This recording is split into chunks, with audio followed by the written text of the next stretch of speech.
Hello, Timmy Nafso here, Executive Vice President and co-founder of FortisPay, Zelle, and fraud. What we're really discussing here is not just Zelle, but how fraud continues to occur as new technologies are introduced into the marketplace. So we've heard some news stories that have come up recently. Last year there was a lot of issues with Zelle and fraud and transferring of payments and hackers and fraudsters figuring out ways to hack accounts and move money around. More recently, what we've learned is that these hackers are actually utilizing your IP address, your own IP address for your own bank, the normal IP address you would always use in order to transfer money. And when the consumer calls the bank and says, hey, my money was moved, the bank originally says, well, it was your IP address, so tough luck, and now a research case is open.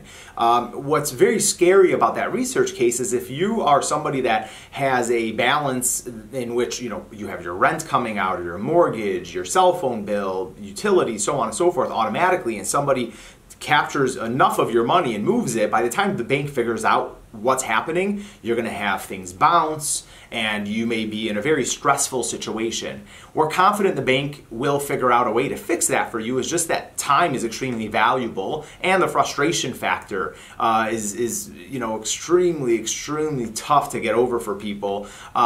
Nevertheless, how they speak to other people about the product, right? So now, hey, don't use this product or don't use that product. The thing about the product like Zelle and Venmo and these other transmittal of payment products is that peer-to-peer products is that the intention is very good and the idea is very good. But with every new technology comes the fraudsters and the hackers trying to destroy it. And they always are a step ahead of the good guys, right? Good versus evil. We've seen a lot of different situations that have occurred. By the way, the folks that this did occur to with their IP address did get their money back and it was fixed by the bank, but that is not the point. The point is how do you prevent it from happening to begin with, right? We all understand that time is our most valuable asset. So spending hours on the phone or putting frustration on yourself or stress on yourself, wondering what might or might not happen and when you will or will not get your money back is extremely frustrating and scary for people. So what these fraudsters and hackers are doing is they're, obviously putting malware on folks' computers. So what that means is that they're monitoring every keystroke that is occurring on your computer. And sometimes people don't really protect their passwords. Not sometimes. Quite often people are not protecting their passwords the way they should. So number one, make sure that your passwords are not open on a spreadsheet somewhere on your computer. It's not saved as a favorite where you typed out your username and password and your keywords. That is a hacker's dream. That's like hitting the lottery for them. So do not give them that ticket, right? That's number one. Number two, there are situations that have occurred. As an example, I'll get a phone call and it shows as though Apple is calling me, right? And I just was on the Apple website. That's very strange. And all of a sudden I get a phone call and it says Apple. And they start asking me personal information. You'll notice so many customer service and banking and industry services are saying, we'll never ask you for your password information. They want the general public to know that. They will never ask you for it, so never give it up.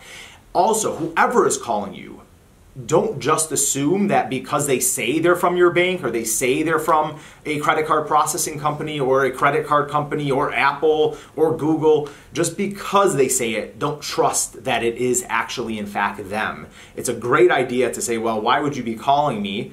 I'm going to hang up and call back. Don't call back the same number. Go to your customer service numbers, wherever those may be, and go ahead and call to make sure that nobody did contact you.